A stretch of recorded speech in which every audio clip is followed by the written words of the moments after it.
let's open and start serving. If I just stop sharing so you can see our screen. There we go. How does that look, Sam?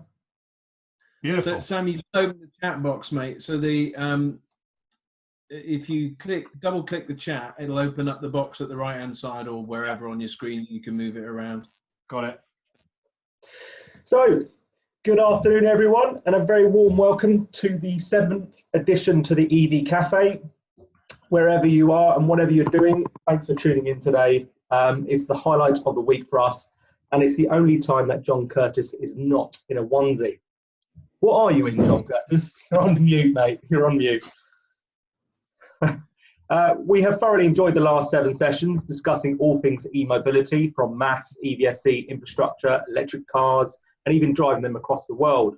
But today, and I know it's something Mr. Kirby has been waiting patiently for the last 7 weeks, dressed in his appropriate PPE, we are talking about electric commercial vehicles. So, Paul Kirby and, of course, John Curtis, who are the resident panelists for today, the regulars of the EV Café.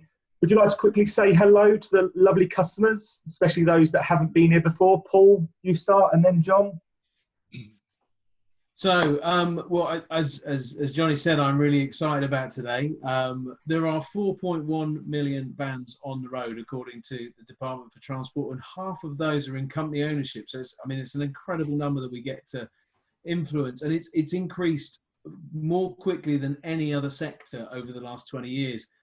But here's the thing: there is 10,000, just over 10,000 vans on the road that are battery electric vehicles. Now, that is less than there was in 1994. Hands up those who were alive then. Yes, I was. Vans play a massive part of the economy. They are over 11% of our GDP, the people that rely upon vans for that. And that's equivalent to 3.4 million people that rely on vans. And an estimated 15% of those are doing over 20,000 miles a year. Now, that's going to be important later. But today we've got some real world examples of people out there doing it, which I'm so excited about. We're going to look at what the challenges are, and we'll touch a little bit on that with Chris and what's available in the marketplace. And then we're going to have a van focused marketplace. People might even talk about, van racking and things like that. But for electric vehicles, it's going to be amazing. So brilliant. I'm going to leave Thanks, it to Paul. John now. Over to you, John. Hello, darlings. Well, here I am, electric vehicle kind of, well, they say expert, but ex-old spurt water, the words. I'm somebody who's passionate about electric vehicles, not because I'm a tree hugger or a lentil muncher, but because they're just better. And the thing behind me, electric, LDV, van, Maxus, call them what you will, belongs to my daughter and her business. She delivers bathrooms, showers, baths, all that sort of stuff. And it's really made a difference to the way that they run their business. I'm a Go Ultra Low ambassador, so I spend my life helping people to get past the myths that have arisen around electric vehicles. Most of them are garbage. The best fun I've ever had in a vehicle, I'm a motoring journalist, I've driven everything from Twizy through to Lamborghini Aventador, and I can promise you, the best fun I've ever had in my clothes was in an electric van. You can do far worse. Thanks, John. All right, bud. And for special guests, would you like to quickly say hello to our wonderful audience? Sam Clarke. Hello, wonderful audience. My name's Sam Clarke. I currently am a Chief Vehicle Electrification Officer for GridServe, which I talked about last week. But I've also been running a last mile delivery company for 10 years, a fully electric fleet. Thanks, Sam. And then you, Chris. Hi, everyone. My name's Chris Lodge. I'm one of the 2 partners that runs the environmental charity Global Action Plan. And we're behind the Clean Van Commitment Initiative, which I will talk much more about shortly. Brilliant. Last but not least, Simon. Hello, everybody. I'm Simon, owner, driver, and general everything of Lake's Electric Delivery Service. I also do talks and presentations to groups and companies who want to switch from ICE to electric. I've been called an EV evangelist and also an electric vehicle guru. Definitely the first, probably the second, who knows. Thanks, Simon. And for those that don't know me by now, I'm Johnny Berry, the Southern EV Manager for any Café Fleet Department. I'm here essentially to support in any way that I can for the EV adoption, hence creating this lovely EV cafe. I'm also the moderator, host, and the keeper of time today. We've got a lot on our agenda, a lot to go through. We will also see my northern counterpart, Mr. Mathew Kiziuk, pop up from time to time, live from the mailroom as he collates some of the questions raised in the chat box and the Q&A tab. Do you want to quickly come on camera and say hello to a lovely guest, Mathew? Hello everyone. Welcome to the mailroom. We'll see you in a bit. Thanks, Matt. And last but no means least is Sarah Sloman. She'll be coming live from the newsroom, giving you all important updates on all things emission-free mobility. She also co-wrote Boris Johnson's speech for Sunday. Quick hello. There we go. Thanks, Sarah. But now it's time to announce our specials for the day. So joining us, the experts and John Curtis. On the panel is, as he's already introduced himself, Mr. Chris Large from Global Action Plan, who will share details of the Clean Van commitment where organisations have signed up to pledge to a move to a zero-emission vehicle van by 2028 fleet. Then Sam Clarke, who's actually joining us again, this time sharing his experience of implementing one of the first and largest fleet of ELCVs in London in his time at New Cargo. And then Simon Brace, who will talk us through the challenges he faced when adopting the first electric van delivery fleet in rural Cumbria.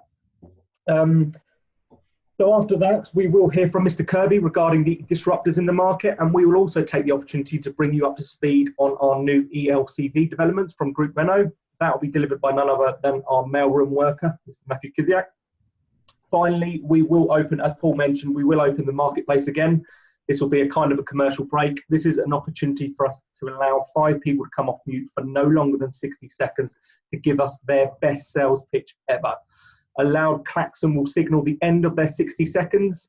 And we have this week's taken care of, but if you want to take part next week, then please do email any one of us.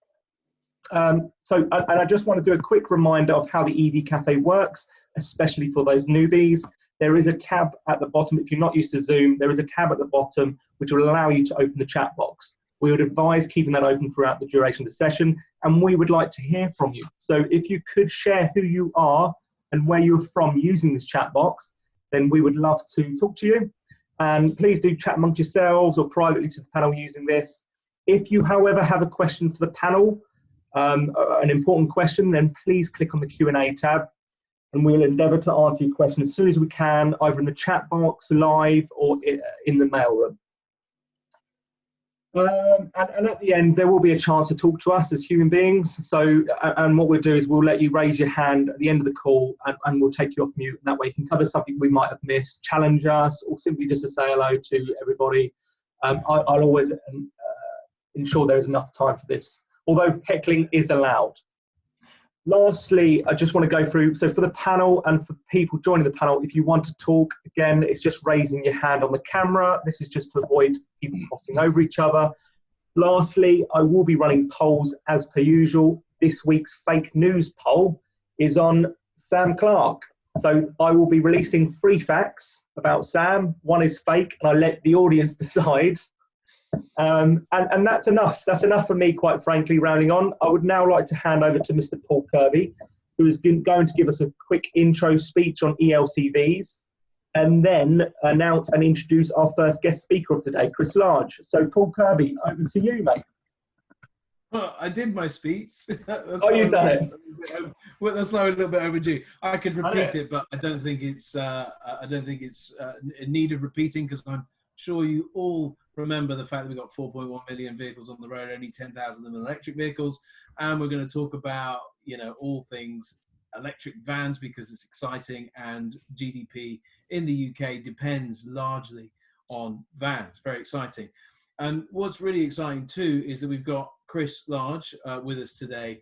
He is from Global Action Plan and kind of leads the clean van commitment, which I'm excited to say that, you know, even one of our panelists has signed up to today, and there is a real drive to see the reduction of emissions coming from vans, which is all good news. So without further ado, I'm going to hand over to Chris, who is going to very eloquently bring that to life. Now, Chris, have you got the deck that you sent me handy, or would you like me to share it for you?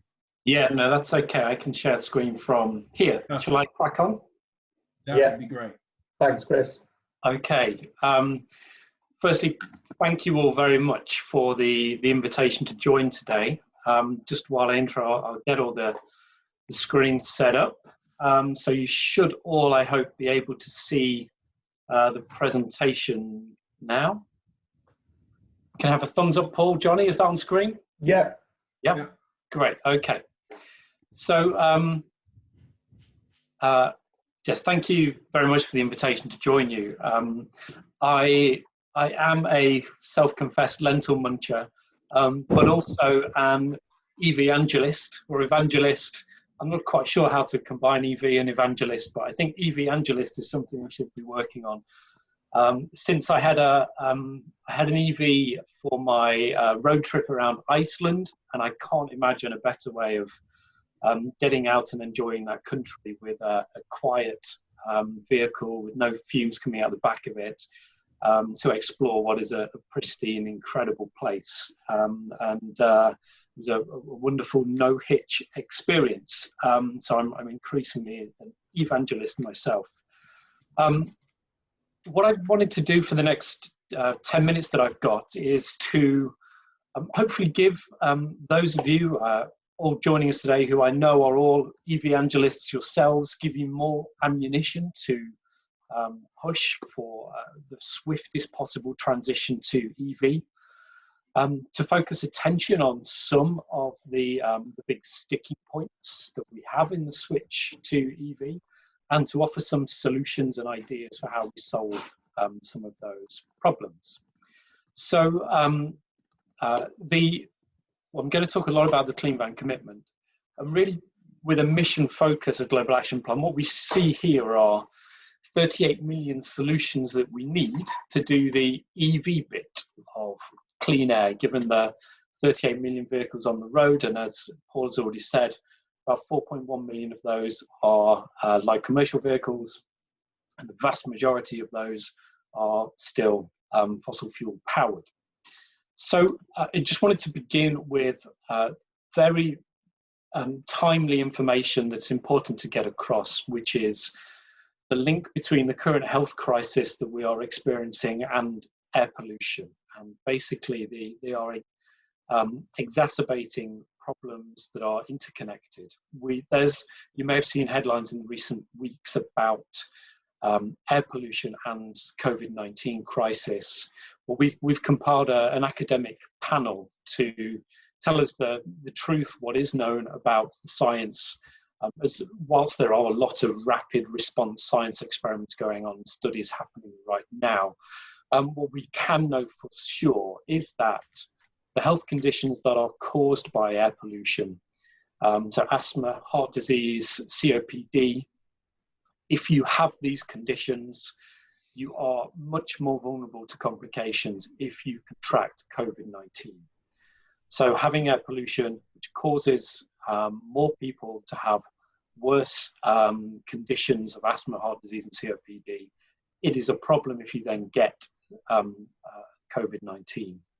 And the expert panel have therefore said that as we bring life and business back to our streets, we really have to avoid bringing back air pollution to the streets.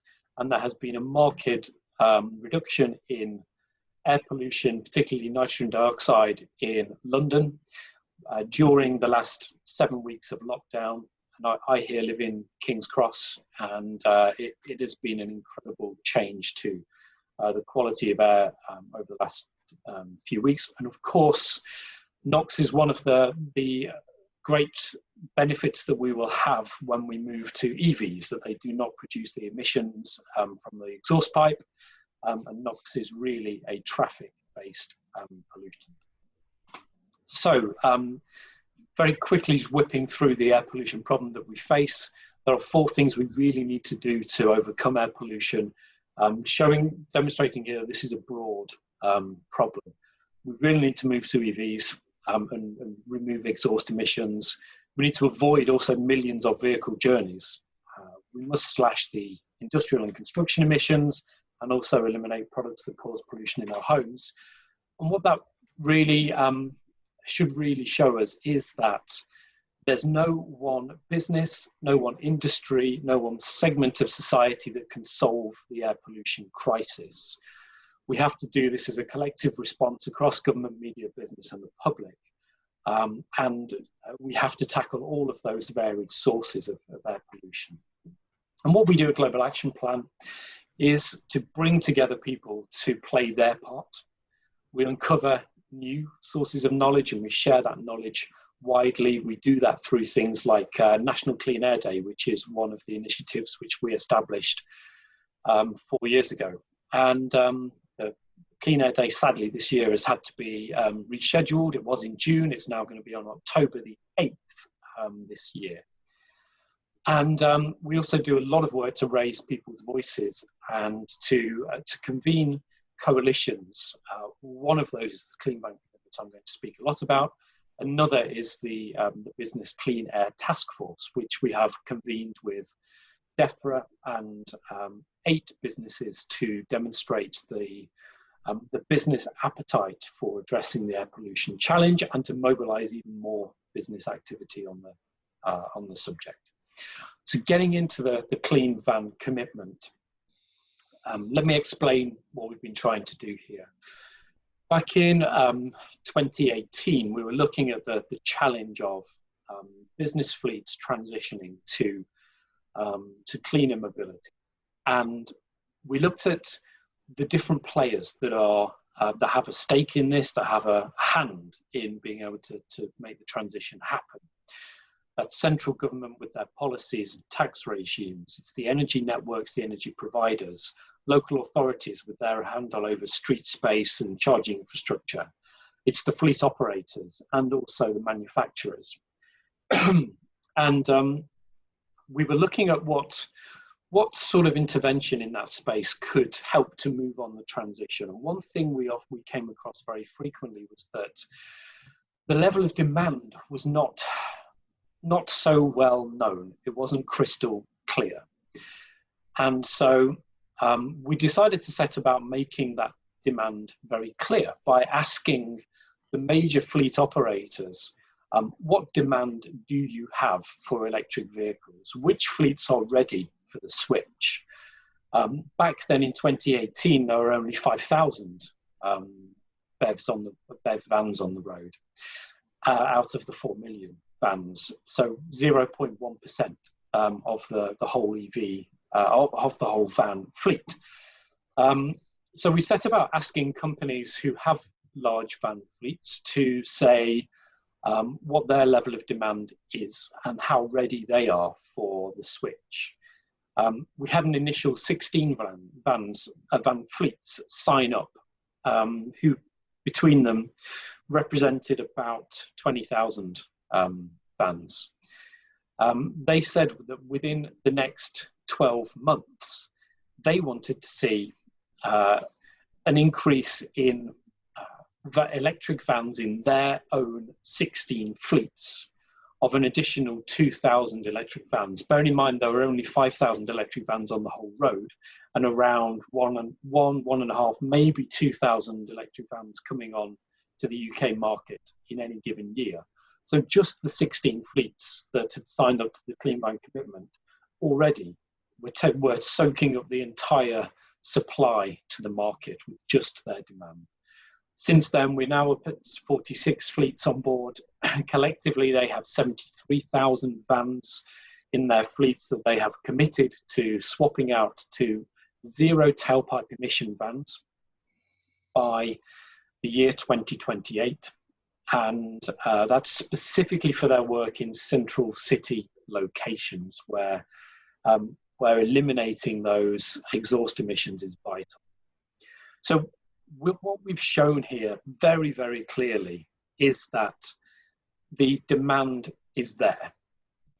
We know there are complications, but complications with how we get the charging infrastructure in place, how depots have the right level of simple electricity supply going into the vans if they're going to be recharged on site. But all in all, the company has said, we are ready for this. And so the demand is very, very clearly there. The Clean Van commitment, here are all the members. I will pause on this slide for a moment so that you can see the range of members that we have on board, from large fleets to smaller fleets.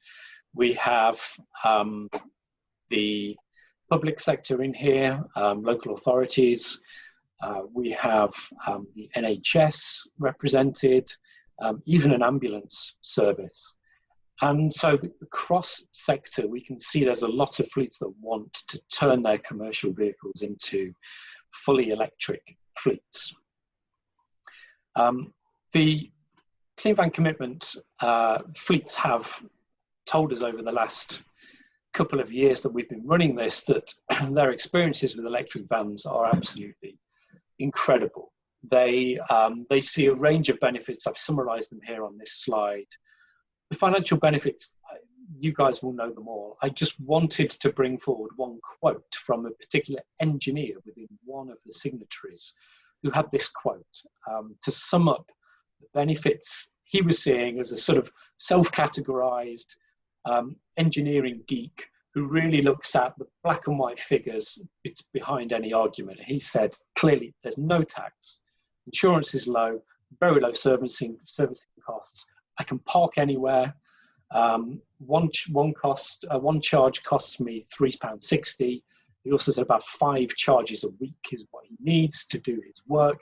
But before, he was spending 60 to 70 quid a week on diesel. Fleets have said there's safety benefits with switching to EVs, eliminating flammable fuels, maybe from depots as well as inside the vehicles being safer to handle. The quality of the drive is better, it's quieter, it's less stressful. We have the stereotypical white van man driving these things saying, it's just a better drive, I like them. Actually, it's a less stressful thing, I like that. It's a better thing to drive around. And then from the community, from the ownership of the companies who are driving EVs around, they are saying there's a community statement we are giving here. We're signaling that we have a great commitment to the green agenda. That's both addressing the climate crisis as well as the air pollution crisis. We can integrate these vehicles with our solar PV arrays, which will link up the whole system and reduce transmission loss in their use of the renewables that they could generate on site. And this is really impressing their customers. They are seeing people commenting that driving driving electric vans down streets instead of diesel vans is really impressing their customers. I wanted to share this vision from the Yorkshire Ambulance Service. Alexis Percival, who's the environment lead there, is showing how electric transportation is central to their vision of a zero emission ambulance station of the future. And you can see here how there's that integration between on-site renewable generation going straight into the vehicles and being able to eliminate that transmission loss, which reduces the benefit of switching to on-site renewables. So kind of left us with the question of what's really stopping us, and here's, I guess, where we get to the crux and the really difficult things to talk about. Is that there are absolutely nowhere near enough EVs in the market. And so the unavoidable conclusion that we have come to, and I must stress this is Global Action Plan's findings, I'm not speaking on behalf of those 46 fleets who are signed up to the Clean Van commitment. We have come to the conclusion that the established motor industry is really the bottleneck in the switch to EV. And I wanted to run through a few points that we've really seen when we've taken a step back and we've looked at what is going on in the industry, servicing that demand that is there. And there's a massive shift required for these big players to step up and complete the job of switching from, as we are at the moment, still way less than 1% of the vans on the road being electric vans. First of all, we'd like to see investing that befits the crisis that we're in, both the climate crisis and the EV crisis, and the air pollution crisis. The 17 largest vehicle manufacturers in the world made $600 billion in profits in 7 years, from 2011 to 2018. We really need that investment in a green recovery from COVID. We need to see an acceleration in the pledges by major manufacturers to phase out ICE vehicles as soon as possible by 2030 preferably. If we look at the pledges that are publicly made, VW's pledges that they will still be selling 60% ICE by 2030. Toyota's pledges add up to still selling 10 million of the 11 million of the cars and vans, all vehicles. 10 million of 11 million that they sell in 2025 will still be fossil fuel powered. GM have pledged that 6 million of our 7 million will still be fossil fuel pledged. There isn't a date against that at some point in the future. You know, there's pledges coming out that we want to sell 1 million EVs, but that still leaves a huge volume of fossil fuel vehicles being manufactured. Thirdly, bigly ain't beautiful. The move towards SUVs is a huge problem. If you counted SUV drivers as a nation, they would be the 7th largest carbon emitter on the planet. It just doesn't make sense. The gains that we are making from the switch to EV are being more than swamped by the additional carbon emissions of the switch to SUV. We need the major manufacturers to be extremely honest to stop the defense of diesel and stop lobbying against standards we had in GM, Toyota, Fiat Chrysler, supporting Trump's efforts to roll back the state of California's efficiency standards over the last couple of years. That was last year. We really need the major manufacturers to be on the side of clean transition and clean growth. And even in the first days of the COVID crisis, we saw the ACEA in Europe lobbying the EU Commission President to potentially defer the environmental regulations that are coming in on the EU fleet regulations for car manufacturers. We need to really think smarter and better. We need to sell smaller ranges much more hardly, opposite to bigly, in the way that we try and transition to EVs. There are an enormous number of families and companies that do not need a mega range. They do not need a 300-mile range. And the $35 billion a year that 14 of the largest car and van manufacturers spend each year on advertising needs to be spent on re-educating people to say, you know what, if you've got 2 cars and you're driving one car that goes nowhere more than 10, 20 miles in a day, a 10-year-old Leaf or Zoe can do that range. We don't need everyone to be able to afford a 300-mile EV for us to switch to electric vehicles. The same for lots of van drivers. They don't need huge range. Let's re-educate drivers and users to want actually less costly, smaller battery range vehicles.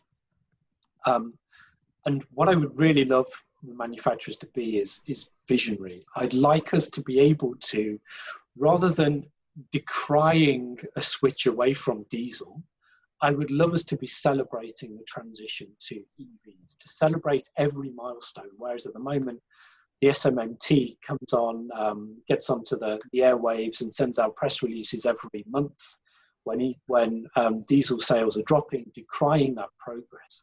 That's what we need. If we're going to solve the climate crisis, if we're going to solve the air pollution crisis, we need to switch. So to sum it all up, I would love a green recovery plan from the major manufacturers, joining some of the visionary smaller manufacturers who've popped up in the last 5 or 10 years, or even last year, who've got great offerings. We need to be honest with consumers that an SUV doesn't fit with a sustainable lifestyle, and invest some of that $35 billion a year that's spent on marketing into changing the way that we think. I would love businesses to be able to celebrate those milestones in the switch to EV without mourning the loss of diesel, because they will have a plan to sell more EVs. They will have factories that will get bigger the more EVs that we sell, and they will employ more people in proper green jobs as we make that switch. So that's the kind of positive vision I would like to see. And the final slide I want to leave you all with is something that we are doing as a response to the current coronavirus crisis. In the way that we build back, we need to build back with cleaner air. It's more vital than ever before because of that health link that I mentioned at the very start of the presentation. What we are doing is capturing the benefits of low pollution cities that we are seeing right now in the lockdown, so that we can use those as a marker for success in the future. We want to set that as an ambition for where we can get back to. Inevitably, pollution levels are going to rise as we bring back retail, logistics, construction sites. Inevitably, there is going to be a return of currently polluting vehicles in the short term, but we want to have that marker of what it was like to live through a low pollution city with the levels of pollution and traffic that you won't have experienced if you don't currently draw your pension. The lowest traffic in the UK since 1955 is what we've been experiencing recently. And so we would love your solutions, your EV solutions, as a showcase for major businesses who are looking to support their communities and their neighborhoods to be cleaner places in the not too distant future. Everything from electric vans to cargo bikes. We want to see your clean electric mobility solutions. And so tell us about them. If you're on Twitter, Instagram, hashtag with Build Back Cleaner Air, we want to see your solutions, and we will be pushing those solutions to major operators, major retailers, major logistics firms, major workplace operators, particularly in city centres, over the coming months, and as we build up to Clean Air Day 2020 in October the 8th this year. Tell us all about your solutions. We really want to share them. So I'll hand back and stop sharing. Thank you, Chris. Back to the You did go over your time. However, looking at the webinar chat, everyone seemed to have loved your presentation. I think Simon Brace actually mentioned that he wants to marry you. Neil, yeah, so we've had our first live proposal. What's the answer, Chris? I'm a spoken for man. Sorry. Sorry, Simon. Let's meet up for EV chat on the side. And some other comments. Everything this guy says makes total sense. So it would have been, that was from Neil Holland, but it would have been a bit naughty of me to take you off after 10 minutes when everyone was enjoying themselves. We do have some questions in the Q&A tab, which I do want to go through. We are a bit short on time.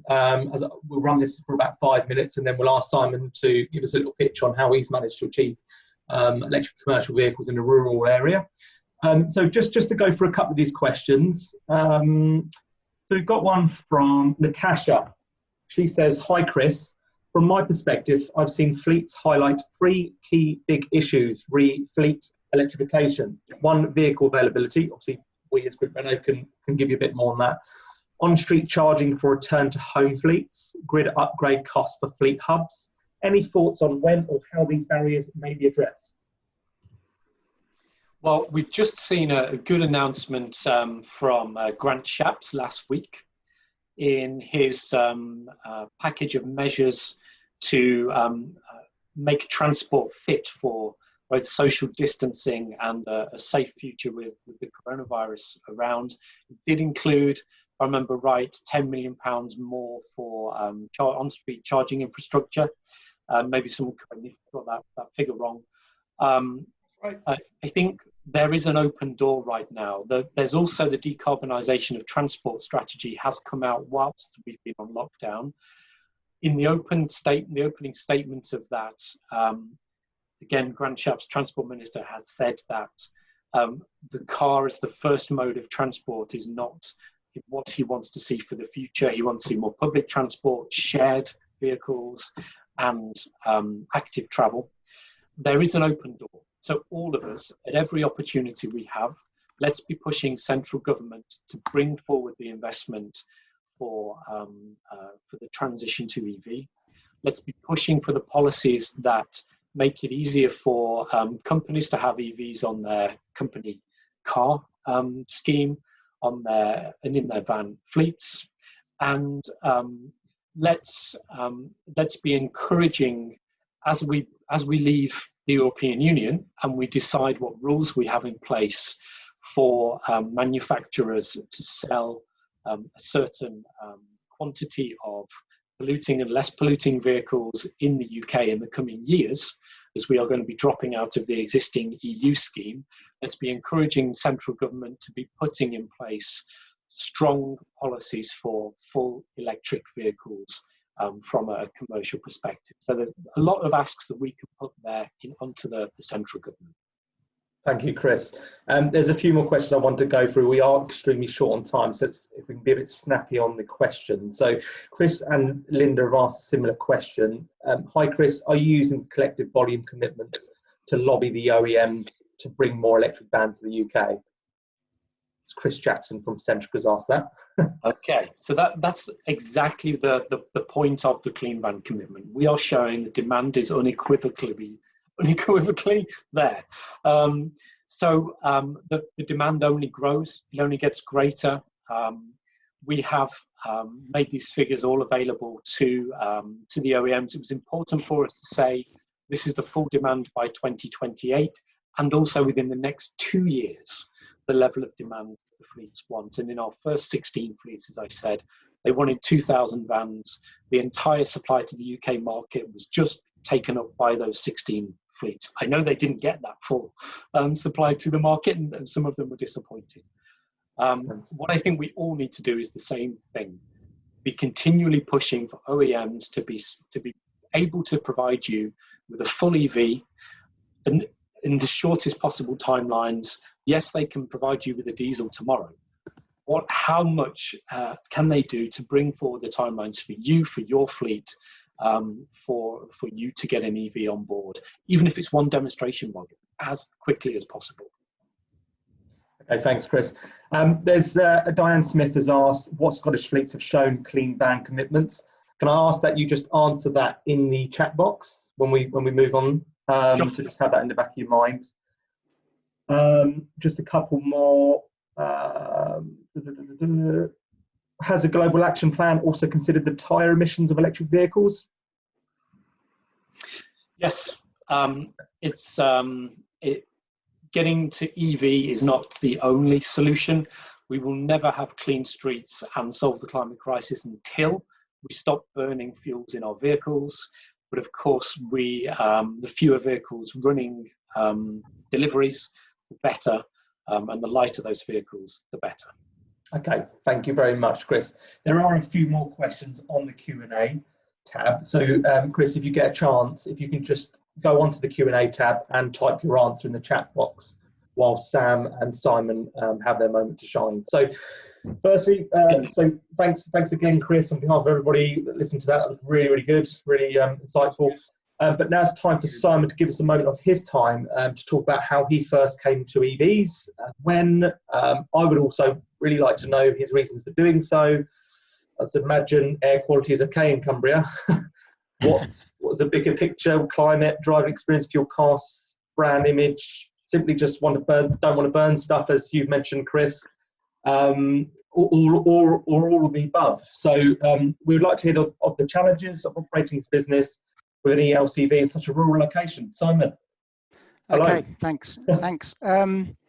I've got a few notes here, not because I don't know what to say, but because I could go on for hours. So I'm going to do Simon, just to reiterate, I will be indicating your end of your 5 minutes. Okay, all right. Get the klaxon out. Get the klaxon. No, you've requested it. Klaxon's coming out. You just answered more questions than I've got points down here. So anyway, yeah, so I've been self-employed.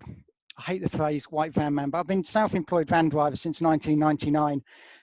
Done everything from charity bags for the British Heart Foundation, News International, short runs, even did the methadone run around London's chemists every day. That was fun. And even back in the day before MP3s and the internet, I used to do a run into London that took all the promos and new releases to the radio stations. So I've been in the game a long time. And on top of that, all my vans, apart from my very first van and my very last van, obviously electric, have been either vegetable oil conversions or LPG petrols anyway. So I've very much been against burning diesel from the start. So that's where I come from. But in 2014, for reasons that's another whole story, the wife has bought a Renault Zoe. It's all Mathew's fault, because we bought it off Mathew. I blame everything on Mathew. So we had this Renault Zoe that I used to get to drive occasionally at the weekends, and the wife had that, and I had my diesel van, and so it was chalk and cheese. So I thought to myself, what am I doing driving this when I could be driving something like that, or at least I thought I could be. So I looked into electric vans, and back in 2014-15, you had the EMV 200 or the Peugeot Partner, and that was pretty much about it. So I then went to try and buy one of those, and trying to get one was not exactly the easiest thing in the world. If you wanted to buy them new, they were north of 30 grand. They were so scarce and in such demand that even secondhand they were, north of 25 grand, when you could go and buy, I don't know, an 18-month-old diesel for 8-9 grand. So it was a difficult thing. It was a difficult thing, but I'd set my heart on it, and I thought, well, to hell with it. And I did some hunting, and eventually I came up with an ex-demo Peugeot Partner. I mean, I will say at this stage it had to have rapid charging for me to do the job. And the only two on the market with rapid charging were the Peugeot and the EMV. There was also the Citroen Berlingo, and the Renault was out at that stage, I believe. But unfortunately, they didn't suit my need. So I ended up with the Peugeot Partner. And then I thought, right, I've committed myself to this. What do I do with it? So I did everything completely the wrong way. I was so set on going electric that I came up with the business model sort of after I bought the van, because I was so determined to have an electric van and not be burning diesel anymore. So what I had to do is I had to flip my entire business model on its head, because what I'd been doing previous to that was had a large, long wheelbase, high top van, traveling the country, doing 72,000 miles a year. On top of the 72,000 miles, that meant that the van needed a service every sort of 6 weeks, and a major overhaul sort of every 12. The costs for that were astronomical. And another thing that tipped me over the edge was the last service and repair I had on the van was 1,100 quid, just plus the VAT. So that was a headache. So I went from doing long distance and what is politely called multi-dropping, but what we in the trade call stack and rack, or rack 'em and stack 'em. I couldn't do that, obviously, because of the battery sizes of the vans and the distances they could go. So I flipped the whole thing on its head, and I thought to myself, well, I'll do local stuff, individual bespoke runs, expensive stuff, urgent stuff, delicate stuff, and see how it goes. So that's what I started doing. Bumbling around the Lake Districts in my little Peugeot Partner, And what happened then was in Sorry, the Lake Simon. District. If you can just wrap up, we just you did ask me to put the klaxon at the end just to make Oh, that you was aware. what that was it? Okay. Yeah. Is that? Yeah, Yeah. I'll do a quick wrap up. At the Yeah. time in 2015, there were 6 charge points in Cumbria. So it was a bit of a headache doing routes, etc. There was a lot of going back on myself and recharging just to get that little bit further in the other direction and all sorts of things. But I'm glad to say now there are 37 rapid chargers in Cumbria. Brilliant. So it's not much of an issue anymore. Fantastic, fantastic. Just reminds me of the horses of courses, and you pay a little bit extra to have the rapid charge, but if that's what you need, don't you? So now we'll move on to Sam. Challenges on implementing a large ELCV fleet in London many years ago. Yeah, hand over to you. Yeah. Hi everybody. Welcome to our little cafe, or to Johnny's cafe. I'm delighted to be here again. All of ours. Huh? It's all of ours. It's all of ours. We're all sharing the same cafe. Yeah. It's great. It's great to be here. I need to share my screen, don't I? Yeah. So I'm going to try and. So you came on last week with your GridServe hat on. So we're rewinding time 9 years ago to be precise. And you're going to put your old Nuke cargo hat on, aren't you? Yeah. There's the largest electric van fleet in London, and still is. Is that right? Well, it's not part of my. It's 2 things at once. Yeah. It's something I can't do. I'm trying to share my screen. Please tell me if this works. It's working. It's working, except it's not working because I can't turn that on. There we go. It appeared for a second. There it is. Is that working? Okay. Yeah, so we can see it. Sorry about this, everybody. Yeah. So there we go. I came on last week, and thank you very much for that as well. And my new role as a Chief Electrification Officer for GridServe. So I'm now responsible for trying to electrify the nation, really, and get everybody using EVs, which is a much bigger remit, perhaps, to what I did before. But this is the van story, and I just wanted to go over a few brief points, really, which hopefully are useful. I mean, I just also like to add that I want to echo Chris's points. You know, a lot of what he said rings very true with me. And certainly the feedback he's getting is very much, and I'm in agreement with all of it. So it's really, really interesting to see that wider lens. And I'm also delighted to see Simon on the call and his experience. You know, it's great to see somebody else doing the same thing, and doing it in Cumbria is a lot harder than me doing it in central London. So, you know, my hat's off to you for putting your effort in and getting as far as you have already. It's really, really impressive. There aren't many of us out there who had 100% electric fleet. So I really do commend you for that, and keep going. Thanks very much. You're welcome. And yeah, so just very briefly, a few things. This is my first of 5 images, and I put a number on each one, partly to remind me of what I'm talking about. But the first one is a 0, and that's because when I first started 10 years ago as a delivery fleet, there were no electric vans really, or certainly none of note, and the ones that were there were just too expensive. So this was my first ever van, in inverted commas, which was actually a quadricycle, so it wasn't even a proper van, with a range of about 10 miles on a good day. So it was really, really difficult in the early days to try and make a delivery fleet with electric vehicles, with old lead acid batteries and little trolleys, really, like that. But that's where it all began, and that's my sort of image, which I often remind myself of where it all began, I suppose.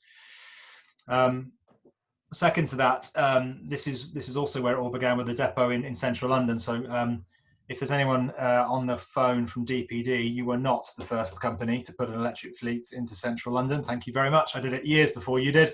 But 2009 is when I started a little railway arch in central London. So with cargo cycles and a couple of quadricycles, and that's how we began the journey many years ago. Fake news has just popped up. I've just seen on my screen.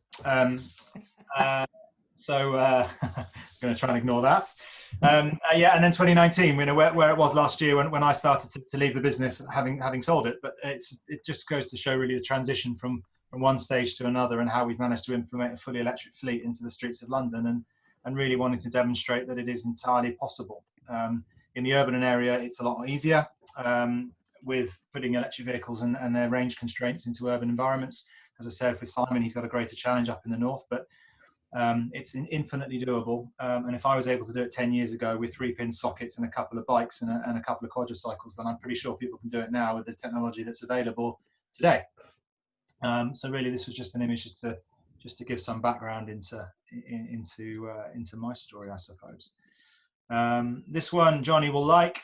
So in 2014, I bought 55 electric Kangoos off Renault, which at the time was their largest ever order, in one sitting. I don't know whether it still is. I hope that it isn't, but if it is, then so be it. But yeah, buying that many vehicles in one go was quite something.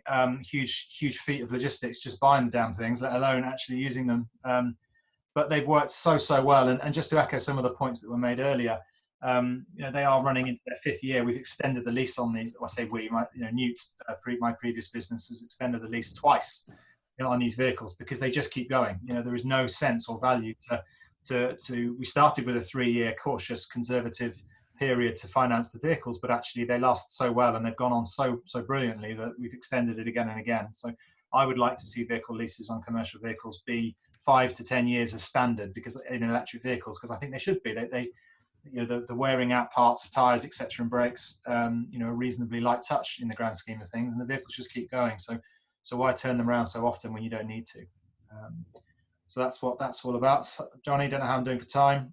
You're okay, Sam. All right, thank you. Another one with Renault in it. So there's 80. What does that mean? 80 is the number of charge points that I put in my tenure at Newt. So all of which were smart, and as the image suggests, most of them were with EO.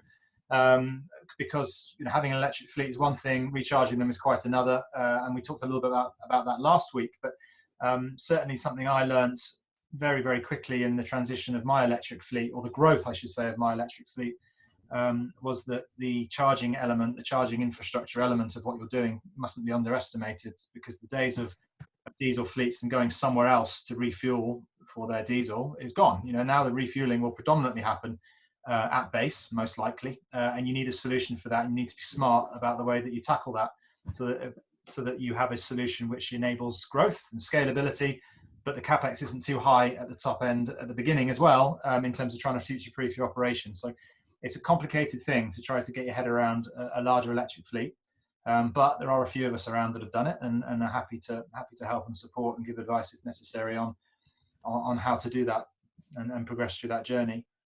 So that's the 80. I think I have one image left, and that's 63. So as well as building electric vehicles, building electric vehicle fleet, I should say, and actually getting proper vans on the street in the early 2010s and putting an infrastructure in, we then started playing around with the vans themselves, which is what this image is really there to illustrate. So one of the challenges I had, and I suspect, given that one of the polls I saw pop up earlier of, I think we have something like 76 fleets on the call today, it looked like, which is a huge number, and 46% of those have over 100 vehicles. So that's an incredible audience that is currently listening. And I suspect a few of them have challenges with vehicles that are too small, and indeed have too light a payload as well. Payload's a bit tricky, but certainly what we've been able to do with the guys from Voltia, who I think are coming up later, is we've taken an existing Nissan van and we've made it twice as big. Because there simply wasn't anything in the market which filled that gap. So as I've said, and I think they've quoted me before, the vans that I had, the small ones were too small and the big ones were too expensive. So we had to find something in the middle to fill that void, a sort of 8 cubic meter type mark. So we've ended up getting involved with the Mayor of London, as you can see on the livery there on the side of the van, and building things that are just perhaps designed to be something slightly different, but just gives us that extra space, the ability to walk in a van, the ability to load and go, but also have the same comfort of an existing OEM and all of their technology, all of their warranties, etc. So this has been quite a journey as well, actually developing OEM vehicles to be something slightly different. But that's what the 63 is. Bought 15 of them, I think, in 2016, and another 40 plus in last year for the bigger company that bought mine. But so we've got some reasonable numbers there in terms of fleets, in terms of smart charging and everything else that's taught us a hell of a story, really, a hell of a journey, and a lot of pain along the way. But at least it's demonstrating that this is plausible, this is doable, and I'd love to see more fleets now start to make that uptake. And with that, I think here ends. Thank you, Sam. If you can stop sharing, that'd be fantastic. I'd just like to bring Mathew Kiziuk live from the Mailroom. So if there's any questions asked in the chat box or the Q&A, if you want to ask them off the panel, We've got about 10 minutes of doing this before we've got a couple more presentations, news round from Sarah Sloman. So any important questions that you want to answer, ask live, Matt. Otherwise, if I can ask Chris and Sam to pay attention to the Q&A panel and answer them through the chat box. But yeah, thank you, Sam. Unfortunately, that isn't the largest order for Kangoo anymore. We've had quite a fair few that are over the 100 mark now, which is great news. You know, it's what we want to hear it from anyone. Great to hear. Matt, have you got any questions or select questions that a lot of people are asking of the panel? Chris, Sam, or Simon? Yeah, there's a few questions left over here. Firstly, Simon, I'm sorry that you still blame me for your life choices. Blame the one. Do go back sometime, don't we, Paul?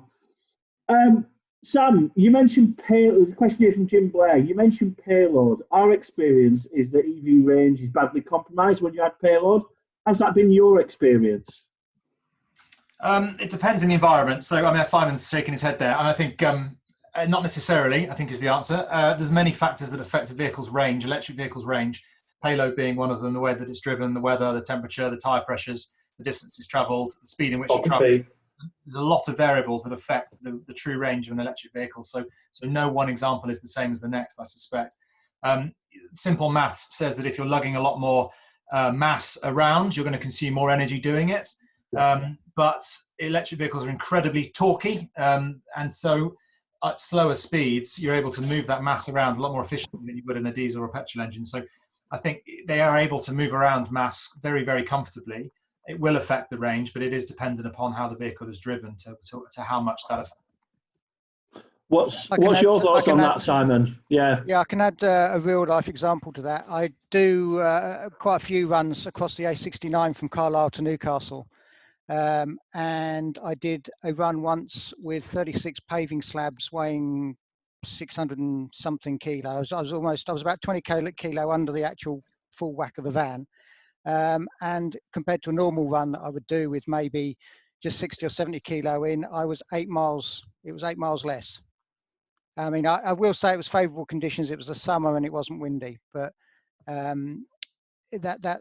find that it makes very little difference.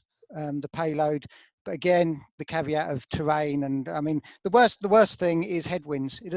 A headwind when you're empty, you might as well be going backwards in them. So it's the same as a diesel van. It's just that people don't realise it in a diesel van. But payloads, if you take more energy to go up a hill, then you're going to get more energy going down it because you're heavier. So it's it's neither here nor there. Yeah, and I just add that, Johnny. This is one of the reasons why I'm delighted that Simon's in this forum, because his view of that answer is different to mine because of the terrain that he's in, which is great because we've got people in the audience here that have got both examples. You know, lugging those paving slabs around in central London, you get a lot less range because of the stop-start nature of putting that mass. Whereas electric vehicles typically are very efficient in stop-start, but when they're very, very heavy, they're going to use up more energy. So in different environments, in different urban or rural environments, there'll be a different output to that range restriction or limitation. Real. So there we go. Bit of different answers from up and down the country for you guys. Chris, there's still a few questions sat in here for you. Just wanted to nip through one of them. What's the one thing you'll do to make sure we never go back to pre-COVID pollution levels, Chris? Oh, only one thing. I am looking forward to when the clean air zones come in. So the clean air zones in Leeds, Manchester, Birmingham have all been delayed because of the coronavirus. The ultra-low emission zone in London's been lifted, and there's pressure to not bring forward phase 2 of ULEZ as quickly as the Mayor had hoped. I think it's vital that we set the standard for the air quality that we need, and then we find a way of doing business within that. So I think that it just helps everyone move forward if we know what we're trying to achieve with some real clarity. Thank you. Sam, another one for yourself. What was the mileage per day of your vehicles, and what was the biggest single challenge you faced with EVs? Yeah, it's weird answering these questions in the past tense, but what was the range? The range was very, very small. In the very early days, we were talking 5 to 10 miles because that's all I could literally get out of a van. And then as the business grew and got bigger, we traveled a bit further. We covered a bigger area of central London. That naturally went up. And also because I got pushed out of central London from a real estate point of view, we had to build or occupy larger locations further out. So the range naturally increased. So the answer to the question, probably on average about 25 miles a day maximum, I would say. Somewhere between 20 and 25 miles a day is what we would consume in our mileage, which is well within the tolerance of, say, the Kangoo or the EMV 200 of today. So the range was never a constraint of mine, which is unusual, I suppose. But then I built the business on a blank canvas around a model, which meant that range wasn't an issue, because if I'd set up in Cumbria, for example, 10 years ago, I'd be knackered before I started. So it'd be a lot greyer, pal, like us Cumbrians, with a lot less hair like Simon. Yeah, I'm getting there. So what biggest challenges? In the early days, it was leasing vehicles. I think the size of the vehicle is still a bit of a challenge. We would love to have bigger vans. The Voltia has proven to be fantastic in terms of trying to bridge that gap. But more variants of that size at a cost point that is attractive would be good.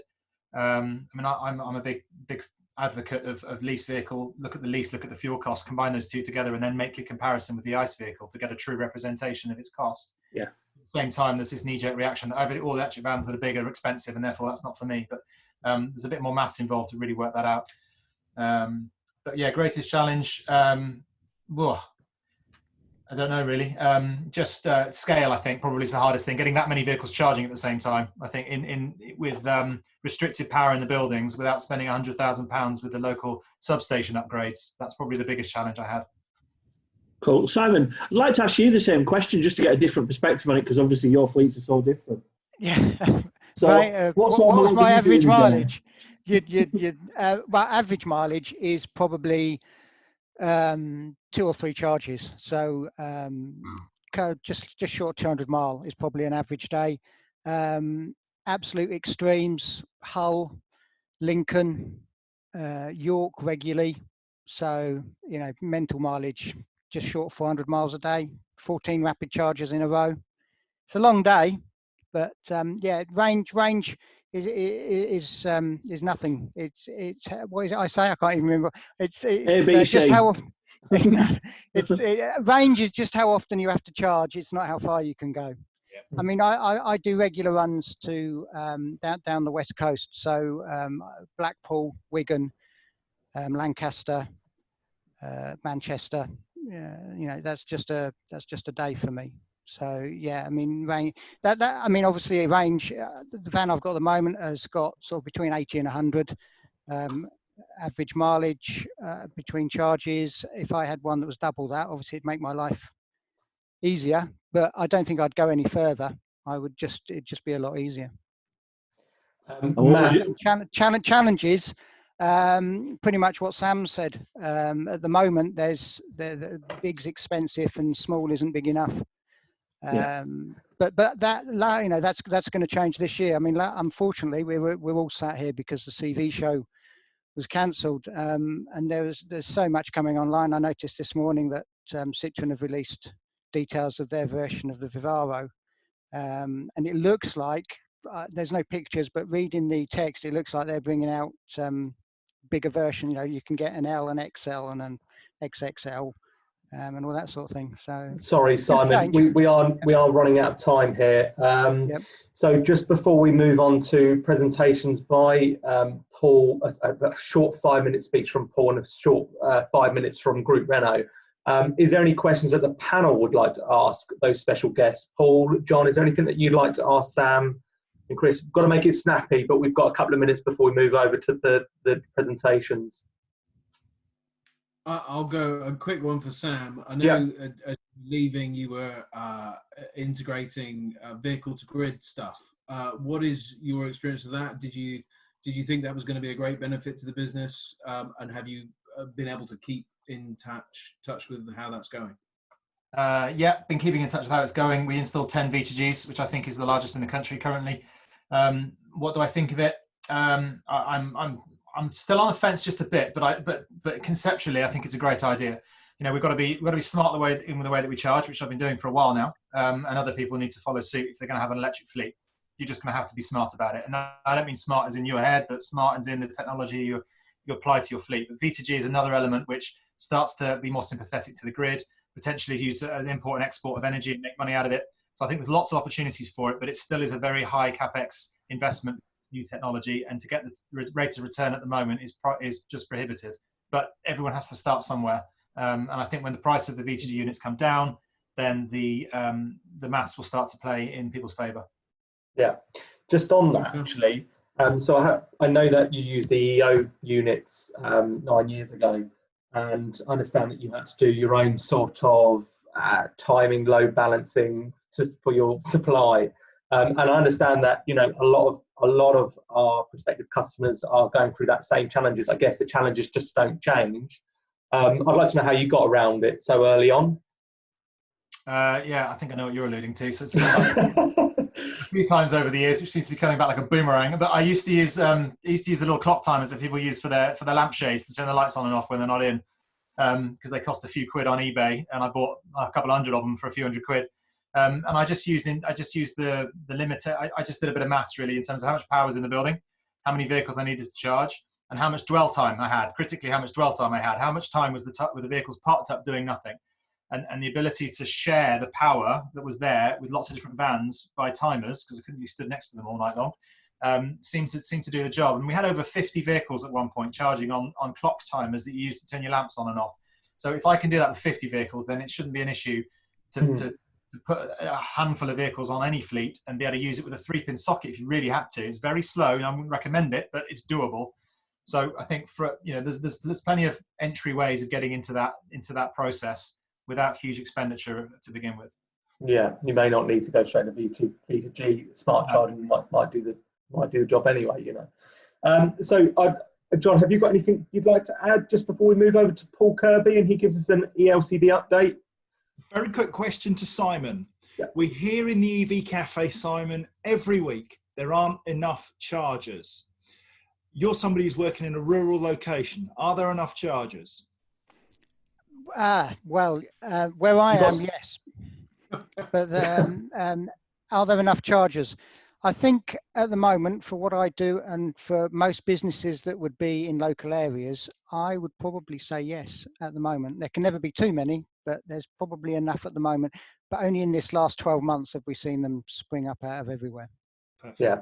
Simon, you're heavily reliant on rapid chargers. Are you noticing a more uptake in rapid chargers? Therefore, you have to wait and you're more of a downtime on chargers. Yeah, that's something that troubles me now. I avoid single installations. Okay. The more the merrier. I mean, I'm lucky that locally we've got a local supermarket chain that has gone in bed with one of the providers, and they've put 4 in at every location, which is bonkers. I mean, that's future-proofed it for a few years, if not more than. But no, I avoid single charging locations when I'm out and about. I try to avoid because I've started to find there may be someone there already, and B, it might be down. It's hard to imagine a large fleet turning their vehicles to electric commercial vehicles when if they have to rely on rapid charging and they don't have that facility at their depot. That's where I guess GridServe come in. Yeah. We need more of this. Nice little tie-in. It's all in the timing. It's all in the timing. You managed to get that working quick enough. Yeah, as if everything was planned. So we'll move on to Paul now, who will give us an update from the electric commercial vehicles. Paul, can I ask that you just I will just raise my hand when you've got like a last 30 seconds, just because we need to keep to a time. Right. And Tom Pollard, thanks for your message you sent to me to say I should smile more. No, I'm not going to put whiskey in my coffee. I'm just very tired having a newborn baby. Keep me up most evenings. Thanks, Paul. Yeah, so here I am. I'm just trying to get the slideshow to work. There we go. Yes, so, Sarah. How can I smile when I've got you lot to handle? Like that. That's an excuse. You good? Can you? Yeah, you can hear me, and you can see. Yeah, you're all good. Yeah, all good to go. So just so you know, I can't see anything. So anyway, that was me, Vanarama.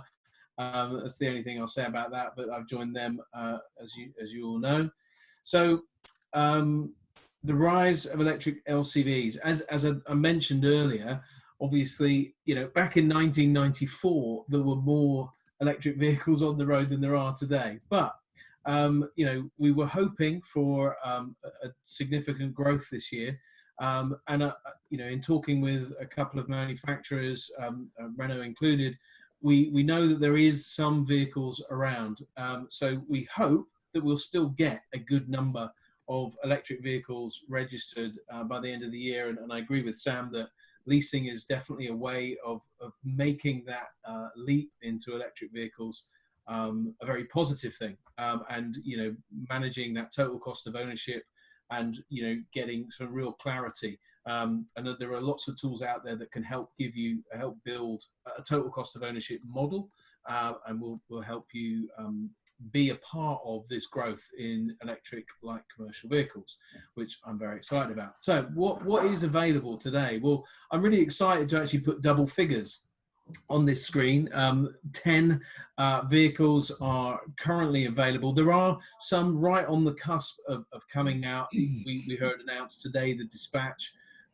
So the PSA group are bringing their vehicles to market as well.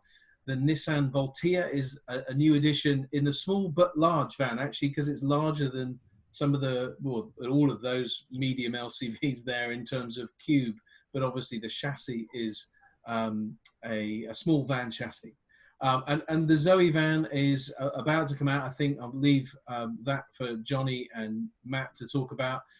So that, and the payload isn't 750 kilos. That's possibly a copy and paste issue. Anyway, so apologies for that. I think it's near at 450. But anyway, the guys will tell us. And, a great little addition. I'm really excited to see that come out. Obviously, the mid-size vans are where I think a lot of people would really like to see growth. You've got the eVito, the Maxus Deliver 3 is just on the cusp of coming out, and then the eVivaro launched. And again, COVID has delayed some of the actual arrival of these vehicles, but you can order these vehicles, if not today, very, very soon. And you will have them by the end of the year, all being equal. Although I'm conscious that a lot of big companies are wading in with big orders, which doesn't always suit the market, I feel, because we want to get out the message to everybody. So small fleets, medium fleets, large fleets, everybody should have the opportunity. We heard from Chris earlier, didn't we, how brilliant they are to drive, and I think everybody's mentioned they are a real joy to drive, lower stress levels. And we all need our white van men to be, and women, of course, to be less stressed. So we get less finger gestures from the windows. And then you've got some large vans, and it is still a prohibitive space at the list price.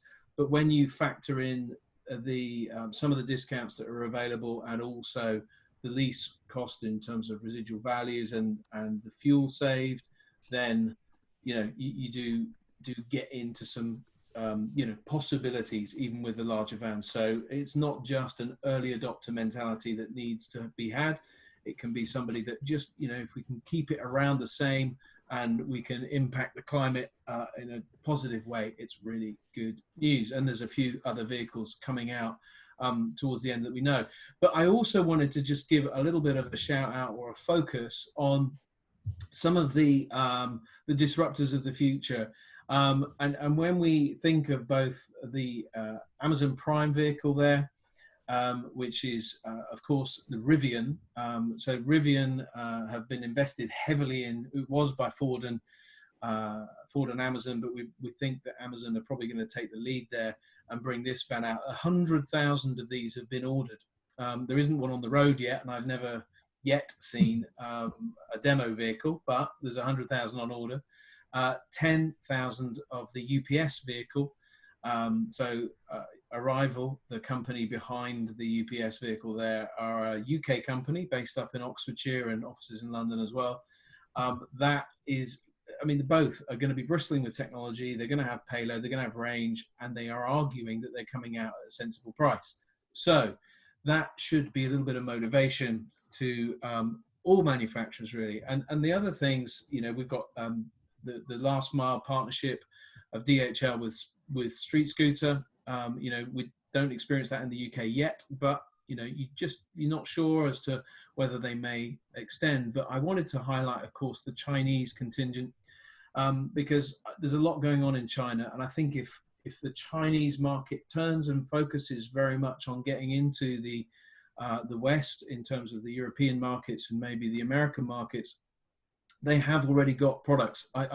I focused that the vehicle in the center at the bottom there is 30 seconds, Paul. Sorry, just the Geely product, but it's a Chinese manufacturer. It is a range extended vehicle, not fully electric. And finally, just to leave you with some pretty cool vehicles that are out there. The old Morris van there, the e-Bully from VW, and of course the Cybertruck. Electric vehicles don't need to just be a box van. There is some really cool electric fun vehicles that are coming on the market and are available to purchase, as I understand. So maybe it's time to go down that route as well. So there you go. Thanks, Quick Paul. overview, and feel free to ask your questions, and I've got to try and work out how to give you the screen back. Yeah. Whilst you do that, and whilst I ask Matt to put himself on camera and share his screen, I noticed you talked about DHL briefly then. As I mentioned in a previous electric vehicle cafe, we actually supplied a number of their first ever Master ZEs as last mile distribution in London. And, you know, the way that they drive them with the payload that they have, mainly they need the volume more than anything else. But they were overachieving our real world estimates just because they have been driven in inner cities, urban environments, which is their home, and not getting up to those speeds where wind resistance depletes the battery and various other things. Thank you, Matt. Over to my northern counterpart. As I say, 5 minutes, Matt, and I will give you a 30-second nod. Cool. Can you all see my screen, Johnny? Yes. Yeah. Job's good. Right. I better be quick because Johnny will be pushing me off. As you all know, we've already got Kangoo ZE. We want to show you what's coming with Kangoo. Kangoo real world range, and these are real world ranges with loading, etc. We turn around and say 125 miles in summer and 75 miles in winter, although we do offer an option that will take your winter mileage up to 100 miles. This year we are bringing in a new spec, which is the Business Plus specification, which Matt, just on the real world range, how is that calculated? So we calculate it on a variety of different roads and with half payload in. Yeah. So that's what we use to calculate our real world ranges. It's a constant speed, isn't it? Constant speed of 55, yeah. Yeah. So what we're doing is, I say, we're bringing in the Business Plus spec, which will give you things like colour-coded bumpers, rear parking sensors, electric mirrors, and metallic paint. So that's the first thing we're going to show you about Kangoo. What we also want to share with you, some of you may have seen the Kangoo ZE concept. So this is the concept for what our new Kangoo van will look like. We're anticipating, whilst this is still only concept material at the moment, we're anticipating the launch of the van to late next year. So hopefully we've seen the van in the techno. This is what the van does look like in the techno centre, the concept, and it really is stunning. I hope that we keep this striking design for the real model that comes out into the streets. We also offer Master at the moment, as Paul was mentioning earlier a few moments ago. And again, with Master, we give a real world range of 75 miles in summer and 50 miles in winter. And again, that's based on half payload on a variety of roads. Some things we have coming this year with Master. We've got chassis cabs coming, which is something we've been waiting for a long time. And we're also taking it up from a 3.1 tonne vehicle to a 3.5 tonne vehicle. We're anticipating an extra 375 kilograms worth of payload in that uplift. Master ZE Passenger will also be available from 2021. Now, we did have some real treats lined up for the CV show, and so we wanted to share with you what we'd arranged to bring over from the Techno Centre in France. So the first vehicle we were going to bring over was the Easy Pro, which is our concept autonomous EV, which is a modular system. This is something we've been working on for a while now. This concept came out in 2018, and effectively it's a modular last mile delivery solution. It still has a concierge, a human concierge. His role's a bit different. He's there to go and walk into the shop and hand over a glass vase or something like that, but also to control the fleet, because they're modular sections that can separate and then reconnect and go and do different things in the city. The pod up there on the top you can see is like an Amazon type locker. So it would pull up at your house. You'd go onto your smartphone. It'd tell you what locker your stuff was in. You'd go into it, press your button, Bluetooth, open your locker, take your box out. So that was one thing we were going to bring over. The second thing we were going to bring over was the Easy Flex. That's my new van for the post room, my new Postman Pat van. Black and white cat. Yeah, I've got a grey cat, not a black and white one, but hey. Easy Flex, it provides an optimal footprint in relation to its load space. It's a compact modern vehicle. The cab has been designed purely for delivery, so straight through seat, nice high display that integrates with all your different systems. But the big thing with this is it also feeds back all your information so that you can actually get a really worked idea of what your fleet is doing. So the idea with this is we're actually going to put some into various fleets as a trial vehicle on a long-term basis as we get up and running with it. So they can actually then get a full idea of the proper what each van is doing every single day. So that was one of the other treats we had lined up for you. Unfortunately, we couldn't bring it over. And finally, even though Paul has now stolen me thunder with it, it gives us great pleasure to announce officially that we are going to be doing a Renault Zoe commercial. So obviously you'll understand these images are on the old Zoe. So obviously when it comes over, it will come over on the new Zoe, on the ZE50. You'll get Zoe range, so up into 240 miles a charge. Fast charging will be available as an option. I've put plug-in van grant with a star there. Where we're currently at with the vehicle, we're anticipating ordering should be open from August. Pricing should be out July. We're currently waiting to get the first one that we've had done over so we can get it in front of OLEV and get it approved for the plug-in van grant as opposed to the plug-in car grant. Yeah. It is a homologation. The homologation has been accepted in Europe, so we don't see any reason why it won't. But it's just obviously the formality of getting it across and getting it all done. So that's your time. That's your 5 minutes. So that's my 5 minutes, and we were bang on there. Thank you, mate. If you can stop sharing your screen. And if I can ask Sarah, live from the newsroom, to share her screen or share her camera.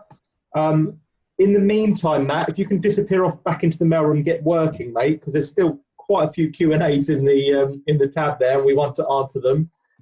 Just as a reminder to the panelists, do have a look at the questions. They're still there. They haven't been answered. Just answer them on the chat box while Sarah covers us with breaking news. And then, so that's it. Just a reminder on the Q&A tab for those panelists. And Matt will collate some for the mailroom a bit later on. Over to you, Sarah. Thank you, Johnny. Good afternoon and welcome to the EV Café Headline News. I am Sarah Sloman, your zero emission news anchor. This just in, Boris has announced blah, blah, blah, blah, blah, blah, blah, blah, and our sources close to the PM tell us that this will mean £2 billion for cycling and walking infrastructure and a doubling of funding for electric vehicle supply equipment to £10 million focused on the on-street provision. Transport Minister Grant Shapps has pledged £2 billion to help councils fund a rapid switch of road space over to greater walking and cycling use. The move promises a surge in minor works for local authority highways and streetwork firms who will be asked to mark up pop-up bike lanes, wider pavements, safer junctions and cycle and bus-only corridors in England over a matter of just a few weeks. The government claims to have supported the installation of more than 24,000 public charging points to date, including 2,400 rapid chargers, as part of its Road to Zero strategy. This latest investment, however, follows a wave of criticism from automotive industry leaders and experts on the slow rollout of EV infrastructure in the UK. Crossing live now, back to the panel for discussion. Paul, coming to you live in the studio, do you feel this provision is adequate for the LCV community? Brilliant. Well, bloody hell, follow that. Sorry, we go back into amateur mode now. Yes. Yeah, I'm going to take these glasses off. They don't even work. Sorry, I was just slightly in awe there. Do I think it's enough? It's a really big enough? question, because I think the public infrastructure is not going to be key to LCV. I think the infrastructure within depots and something like GridServe's option there with the super fast hubs, things like that, will be more of the supporting infrastructure that's required for an LCV fleet. I think it will give people comfort, just generally for those sort of last minute sort of things. But no is my answer. I don't think it's that important. I think it's depots. But John Curtis has got his hand up. I'll tell you what is important is 2 billion quid for walking and cycling, and I'll tell you for why. Because if we can get people out of vehicles that are unnecessarily there and walking and cycling more, the roads, man, they're going to empty, and that means we can do business.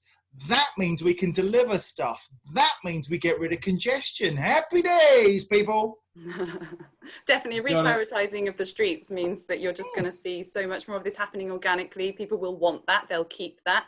And we saw that during the, what was the protests that happened? The Rebellion. Yes, thank you. And in Bristol, just today in Bristol, one of the major streets of the Rebellion closed, and people were muttering, wouldn't it be good if this was always closed, is on the plans only, to remain closed post-COVID-19. I couldn't be more excited. Chris, you had your hand up. Yeah, Chris. Yes, the other thing that I'd like to say, John, completely agree, by the way. Would love to make this London a free-flowing city that would help solve pollution problems.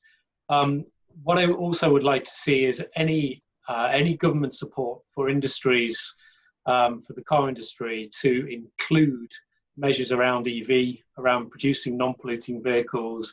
We're supporting factories in the UK. I'd love to see the commitments, the financial help, having environmental commitments attached to it. Thank you. Is there anything else anybody would like to add? In the meantime, could I just ask that Chris Jackson from Centrica, Paul Fawley, David Chilvers, Glenn and Sylvester put their hands up, their virtual hand up. So when we move to the commercial break in 5 minutes time, 5-10 minutes time, I can pick you out of the 100 odd guests that we have, 200 guests that we have. So yeah, carry on. I'm just waiting for them to raise their hand, which look like they're doing. Anything else that you'd like to ask the panel? Anybody? Just going. Yeah, yes, sir. We were looking at future fleets in the chat box about just changing the way that everything's done in 5 to 10 years from now. And I think, Sam, you obviously started that and proved that a lot of it could be more tailored to what the delivery actually needs to be, rather than just insisting on a van. I'm looking forward to the Zoe coming out, being used as a utility vehicle. I actually tried to get a delivery job, a van delivery job, but they refused me because I didn't have a van, which is mad considering I at the time had like a 7-seater flatbed thing that's as good as most full vans anyway. And so I'd really like to see a lot more innovation. And if we are going to be reprioritising our roads, we need to be seeing a lot of more education programmes for local officers who are in charge of that. Luckily, we're blessed with a lot of walking and cycling experts in local authority, but the streetworks engineers are going to need to be rethinking how EVs can fit in with pedestrians and cyclists, and e-bike lanes are essential considering how fast they can go. Yep. Yeah, just to add to that, I think I saw that message of yours, Sarah, on the chat. I think we just need to manage expectations a little bit and be a little bit cautious that we don't overhandle things and make it more complicated than it needs to be. Yes, true. It's quite interesting, Matt's image of 2 people manhandling a cargo bike out the back of a van. I mean, I just think, oh God, like it demonstrates double handling right there. So what we need more efficiency. So it doesn't mean necessarily need smaller vehicles. We need more things, more consolidated things in larger vans and less of them.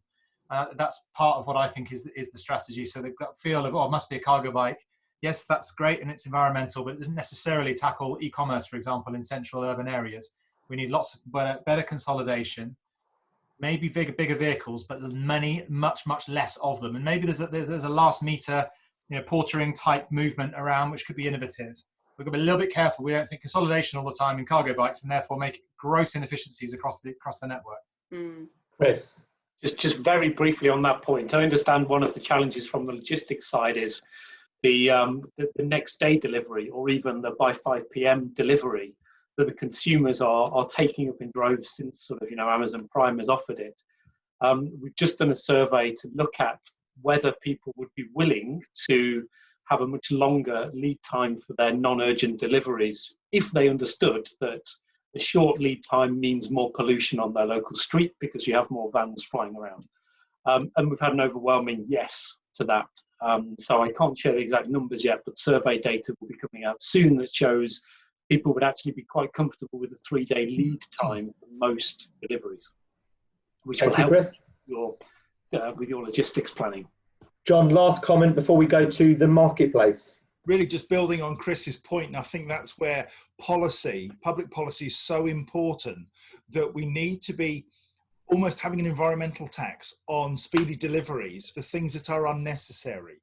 So we move to a point where if you insist on having it tomorrow, and it's not something which is life-threatening, as we've now got with this situation, that we prioritise those deliveries, providing the customer's prepared to pay for it. So you pay 10 quid to get it next day, and that will stop an awful lot of people just mindlessly pressing the "I want it tomorrow" button. Yeah, can I just add 5 words to put to John's comment? Ban free delivery. That's not 5 words.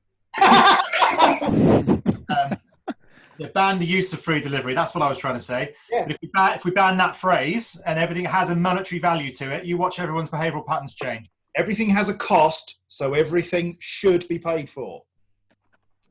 Right, excellent. Thank you very much. So we have got our 5 participants for the marketplace section. For those of you that don't know, I will take them off mute. They will have 60 seconds to give their best sales pitch of their life.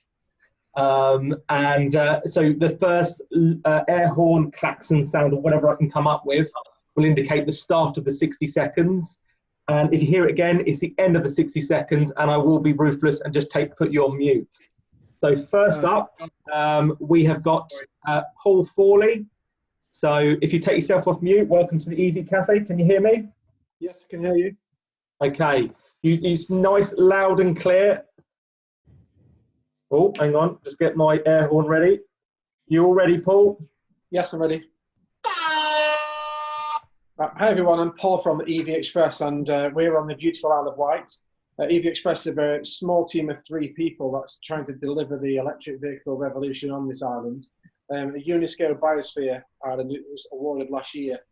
Slight problem with logistics on charging points. We have 2 rapid chargers here for the whole island, 140,000 residents.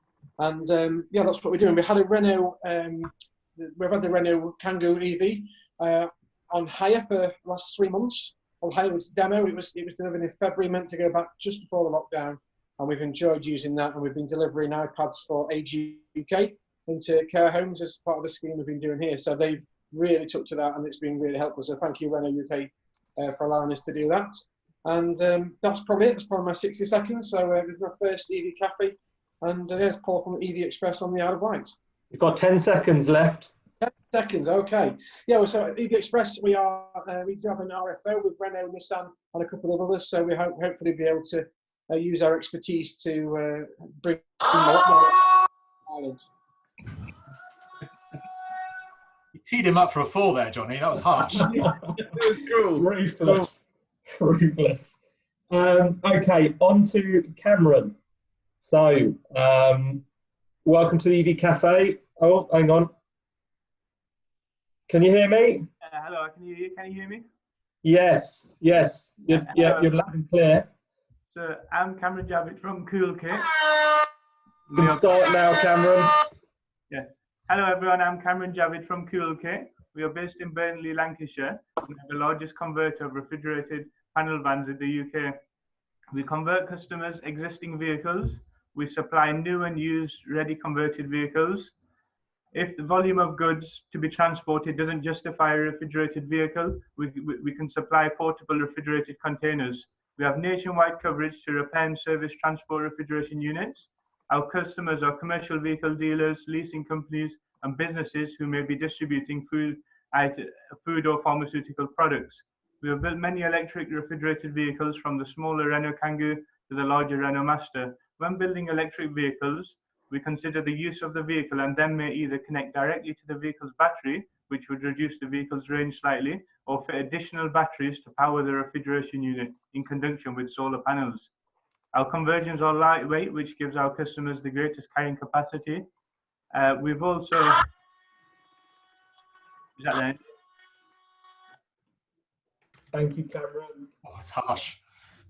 Sorry, is that you? 10 seconds. If you want to just wrap up, Cameron. I know I cut you off a bit too well. Yeah. So our conversions also won the Refrigerated Panel Van of the Year award. So that's all from me, Cameron at Coolkit. Thanks for listening. Brilliant. Thank you very much, Cameron. Thank you. David. Good afternoon, everyone. Hiya. How you doing? You know the score. I do now. You ready? I am. So I'm David Chilvers, Head of Sales at Clarke's Vehicle Conversions up in Doncaster, with the UK's #1 converter of welfare vehicles and crew carriers to the nation's infrastructure.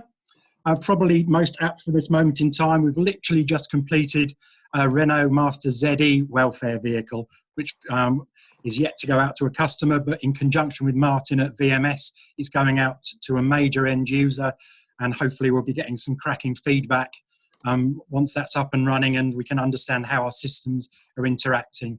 Along with that, we're obviously utilising lots of solar lithium technology at the moment to make sure that we try and tick the green box wherever we possibly can and get the most out of every vehicle. I'm normally really good at talking very quickly, and I've even finished, I think, now. Any questions? David Chilvers at Clarke's Vehicle Conversions. Still got 10 seconds. 07714 256 680. Brilliant. Thank you very much, David. That's 3 in a row you stitched up now. That's the game. Okay, Sylvester. Can you hear us? I'm here. Can you hear me? Yeah. Perfect. Let's start. Hi, this is Sylvester from Voltia. Basically, I could speak about the awesomeness of our van for hours, but let's just do a few facts. Nissan ENV 200 XL Voltia, cost-effective, safe, reliable, and most importantly, proven solution. Zero warranty issues on hundreds of Voltia vans sold since 2016, so there is no risk of newborn issues. It has the largest cargo capacity in its class with 8-meter cubes, and it makes it perfect for the urban environment. Driving range 120 plus miles, WLTP says 143, perfect for urban environment again. Part of the Nissan, so after sales and service done by Nissan and made by Bevan Group in UK. If you don't believe me, ask Sam, he already has 63 of them, and most importantly, go and book your test drive now so you can switch to electric immediately. That's it. VOLTI. Look at that. Thank you. So Johnny, we have 2 others. Andy Talbot, are you there? You haven't raised your hand, but I've taken you off mute, Andy. Yes, I am. Okay. So when you're ready. Folks, good afternoon. My name's Andy Talbot. I'm quite new to EVs. Some of my work has been in TV and adventure, so I'm now one of the new presenters on the Fully Charged show, which you might be aware of. And I'm doing more of the left field vehicles like motorbikes, airplanes, submarines, boats, that sort of things. But crucially for this, it includes a new series we're working with Paul about electric vans. So hopefully I will come across some of you in the future. Thank you very much. You've still got 30 seconds. You got loads of time. You know what? You can have it. You take that. Tell us about Robert Llewellyn and his bad habits. Robert is exactly as you'd expect him to be. He's I knew it. Thoroughly nice chap with a great depth of knowledge on EVs and sustainable energy. And when are you planning on doing these videos on electric commercial vehicles? As soon as we can get out. Okay. Can you do something virtually? No, I think we're going to try and start in the next 2 weeks. We're going to start. It's going to be a sort of 5 or 6 part series on the VANS. So I think we're going to start. We've already spoken to Paul yesterday about some of the logistics, and it was him that mentioned this webinar to me and said that I should jump in and try and start educating myself because I've been driving for 20 years, but not EVs. So yeah, hopefully very soon. Thank you, Andy. Thank you. Thanks, Andy. Well done. So we've got 2 more quickly. So we've got Chris Jackson. Hello, Chris. Welcome to the EV Cafe. Hi, Chris. You're on mute. Thank you, everyone. Can you hear me? Yeah. So, ready when you are. Who is Centrica? Well, we're the parent company of British Gas with a long history in EV charging. Since 2012, been working on installations ranging from 7 kilowatt home chargers to the latest 350 public high power chargers for companies like Ionity, pantograph charging and more for bus operators too. We've installed over 17,000 charge points, including 500 public rapid chargers and over 12,000 domestic chargers. We're also transitioning our own fleet, the 3rd largest commercial fleet in the UK, which has driven over 2 million electric miles so far. So we know that electrifying a fleet isn't easy. So we can help you with the hard questions you'll need to answer to make your own EV transition, such as, how do you know which drivers, routes, vehicles, locations are suitable? What about the infrastructure? Where do you start? How many chargers? Why that location? Which chargers are best? Etc. How do you constantly monitor and manage your fleet's transition from fossil to EV? How do you mitigate the high initial investment cost? How do you control the increase in electricity costs? Should you generate your own energy? And more. Think EV enablement, think Centrica. Thank you, Chris. That was polished. That was good. He's practiced. He's definitely practiced. Do we have any more? Was there someone else, Paul? Roy. Roy, the last person. Roy, I'm going to take you off mute. Are you there? Oh, he's just. I thought you forgot. Oh, there he is. It's a bit quiet, Roy, so if you can speak up as much as you can. Yeah, is that any better? Okay, well, I'm Roy Shelton from the Bevan Group, one of the largest commercial vehicle bodybuilders in the UK. Amongst our various businesses, we have launched a new company called Envico, which stands for Environmental Vehicle Conversions. Envico is proud to be the converter for the Voltia product for the UK and Irish markets, and we've set up a dedicated production site for this product. Envico has been set up predominantly to have 2 roles. Its first role is to exclusively carry out one-stop shop conversions for bodybuilds on all weight ranges of alternative powered non-ICE vehicles, so searching for bodybuilders that may take these on an ad hoc basis without proper knowledge is not necessary. Also sourcing ancillary equipment compatible to these vehicles, including alternative power for running work equipment, solar panels, etc., backed with a 5-year warranty and 50 mobile engineers to support the products. Second role is to act as a source of knowledge for chassis providers and end users on the layout of their chassis and advise on types of interfaces needed, wheelbases, etc., for real-world uses, and this is proving to be very busy. Sourcing new markets and products relevant to the sector, and I've also lost money because I thought Sylvester's no way he's going to do it on under a minute. Thanks, Roy. Cheers. Great. So that's it for Marketplace. Thanks to all those that took part. Good sports. And apologies, it was a bit ruthless, but we have to be harsh on time. Matthew, if I can ask you to just come back onto the panel live from the mailroom, and we've got approximately 15 minutes or so just to go through some questions whilst we have Chris Large, Simon and Sam as special guests. Well, so 15 minutes and 15 questions. Make them snappy, guys. Oh, we'll get rid of some of these ones that have just come in that are just people saying will do and things like that. Right. Paul, can Robert Anderson have a copy of your presentation deck? There you go. We'll leave that one with you. It applies, but yes. Right. Couple of questions around 4.25 tonne gross vehicle weight derogation for light commercial vehicles. Why isn't Master doing it? And are there any light commercial vehicles that are looking to take advantage of the 4.25 tonne gross vehicle weight derogation? Why hasn't Master done it? At the moment, we've not seen a market for it. And as far as I'm aware, and I maybe don't hold me to this because this was last time I checked, we were still waiting on the DVLA deciding what they were going to do as a training for that for your license. Simon? Yeah, I agree with you there, Matt. I've spoken to both the DVLA and VOSA, and VOSA said speak to the DVLA, and DVLA said speak to VOSA, because it's meant to be a training course like towing a trailer, that sort of thing, to get you up to the new license level. So it's a new certificate, new training, but nobody knows who's training who, when it's happening, what's going on. And I don't even think the DVLA have even got a tick box on their system yet for 4.25 tonne. So that's where I thought we were at. So, Paul? Yeah, so so there isn't any increased license requirement. There is 5 hours of training required.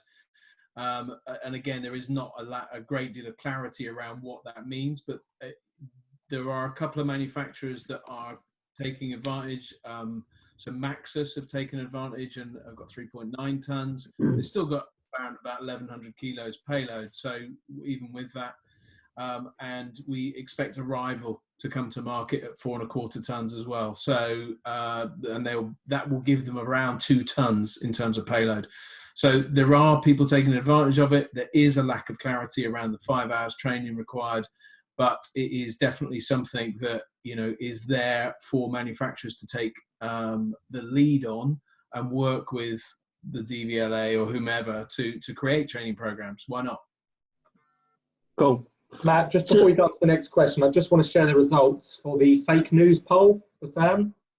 So 41% have said that the fake fact was he used to live on an island with no cars, followed closely with 34%. He once parked his electric car in a flower bed so he could charge it. And last, he used to play on a rugby sevens circuit with a team called the Superheroes. He was Batman. Is that right, Sam? Are you a rubbish liar? It is, in fact, the 41% is correct. I did live on an island, but it did have cars. Brilliant. It's not like Gili Islands, is it? In Bali. That you say that's the fake news story. All right, thank you. Cool. Question for from Angus Lindsay. These are great examples of what can be done and the obstacles to overcome to establish an EV fleet, but it's still based around vans. When will we start seeing viable alternatives in the form of tippers, double cabs, and base chassis, which can be converted into beaver-tail machinery transporters? For businesses, these are the backbone of the fleet. Angus, as per ours, we will be launching the Master in a chassis cab from the back end of this year. Paul?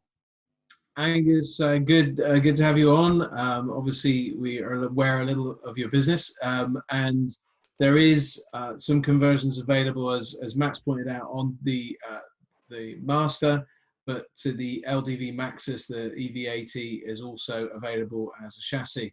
I'm just questioning myself whether the Iveco might be also available as a chassis. I'm not 100% certain of that. I can check that and find out. But certainly, I think the new to market stuff, as it comes out, certainly from Renault, will have that as an availability. Cool. Question from Robert Anderson. Many of Cenex's clients are running large vans which are used to towing and power tooling generators via power takeoff. What's the future for them regarding EVs? Anyone?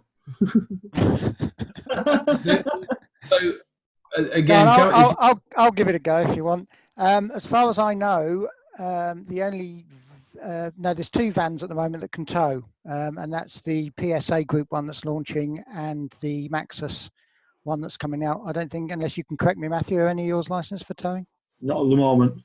No. So it's the same as cars though. It's across the board. There's only a couple of cars that can tow, and there's only a couple of vans that can tow at the moment. But as uptake increases, I'm sure the manufacturers will have to sort it out. And as far as converting a flatbed to a car transporter, I would love an electric car transporter to be able to deliver electric cars. But I think power density and battery size has got a way to go yet. Go on, Paul. Well, just on the conversion stuff, there is already a number of the converters that have got power takeoff. Not power takeoff. Inverters. We can get fridges on electric vehicles. Cameron came on earlier from Coolkit, and they're converting electric vehicles into the fridges, and they're building the battery into the process, and you can charge both the vehicle and the battery for the fridge at the same time. So there are some functionality. I'm not sure about the power takeoff stuff yet. I would be a bit concerned about that for now. I imagine it would be too much. But there is a company making car transporters, I think, certainly making waste management vehicles, converting trucks to 12 tons. If somebody can remember the name of them, I would be grateful. But they're out in Chelmsford, so cool. That sort of rolls into what you just said about fridges. Oliver Lambert just asked if our Zoe is available as a fridge van yet. Oliver, we've not launched the van in the UK yet. We do have conversions with CoolKit with Cameron that was on before. I'm sure that once we've got the Zoe van over here, we can get one up to Cameron and he can have a look at it and probably do a conversion for you. So that kicks that question out. The name of the company in Chelmsford is Teva, doing 12-ton trucks. Yeah. So, next question. Sam, did you use battery storage at your depots to help with your power consumption peaks? No, you were using egg timers. No, we haven't. No, we didn't, because we were able to just about work and operate within the ceiling of the KVA coming in, the power coming in. I think with some of my now new clients with this lot, as well as the stuff behind me, we're going to be helping people in their big commercial buildings as well, and that is going to require solar on the roof. It's going to require batteries in order to facilitate their power needs, as a ability to invest your own assets to fuel your future vehicles, rather than spending a great deal of money upgrading the grid to do the same job. So I think that will become more and more prevalent as people start to manage their own power needs on their own sites. I remember you saying last week you've got a huge battery going in there, haven't you? In this site here, in that facility. Yeah, 5 megawatt batteries going in here behind me. So that's pretty big, and it needs to be, so that we can charge many things, commercial things as well, simultaneously. Cool. Simon, I probably know the answer to this question. Alberto De Monte has asked, how important is live vehicle tracking to you in order to complete your job every day? Don't use live tracking as myself against the vehicle, and I've had a few customers that have wanted to track their deliveries as I go, and there's a lovely little app called Glimpse, I think it's called, where you send them a link and they can follow you as you go, as long as you've got your phone GPS on. So I've used that. Awesome. Right, next question. Do we think that Vauxhall has announced a new electric Vivaro? Will they actually be able to deliver in volumes? What's anyone's thoughts on that? I probably not. Me from Renault, I'm not probably best not answering that question. So I have spoken to Vauxhall reasonably recently, and they are confident of getting volume out by Q4. Now, volume is mixed because there's comment has been in the chat. A lot of the larger fleets are coming out and buying up big chunks of volume. So not everybody gets to play. It's just that some of the big users are going, yeah, we'll have 100, 300, 10, 1,000, whatever. But there is going to be some volume. But for me, I'd love to see that get to more companies, and they shouldn't all get sucked up by the major fleets. Sorry, the likes of DPD and Mighty and the likes. But I'd like to see some of the SMEs get a chance as well. Yeah. Time for a couple more questions, Matt. Yeah, cool. I was going to say, just on that point, we'll be back down to about a 12-week delivery scale for Kangaroos once we're up. Now we're back up and running, so we can get your Kangaroos absolutely no problems at all. Right. I seem to remember seeing a few reports that in-cab emission in diesel vans was off the charts in comparison with environmental emissions, and so drivers' and passengers' health was affected. Is this a myth? Any thoughts from the panel? That's from Jim Blair.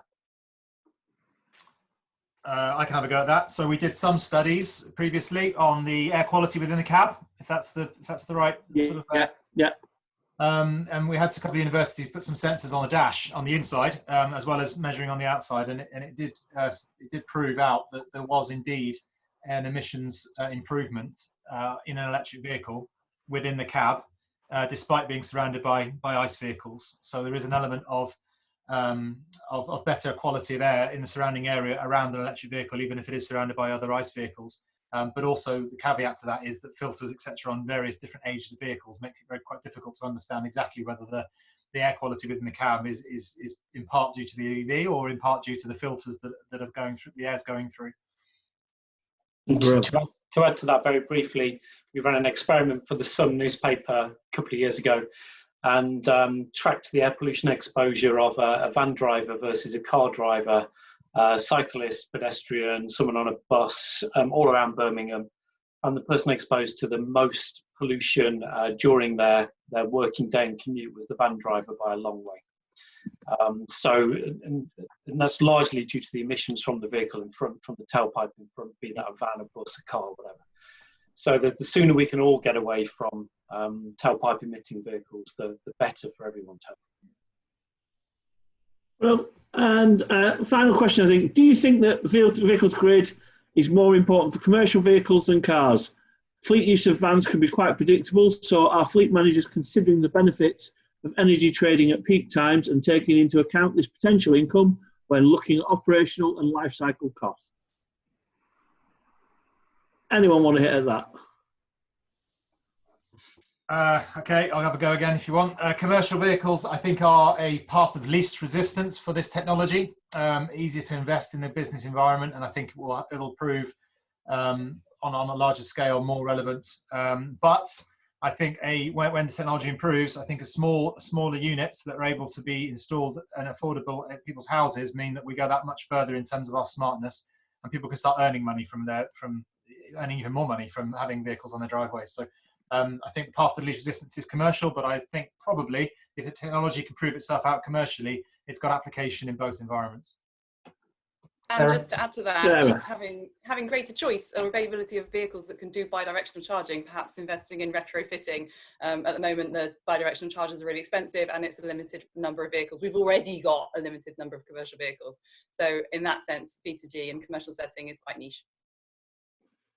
Well, Johnny, over to you. Yeah, there's only a few more questions. Yeah, I'm just answering them here. Yeah, if we can just type the answer in the chat box. Yes. So I just want to wrap up really, and I think I can say this on behalf of the panel, myself, the special guests. Big thank you to the audience for this week.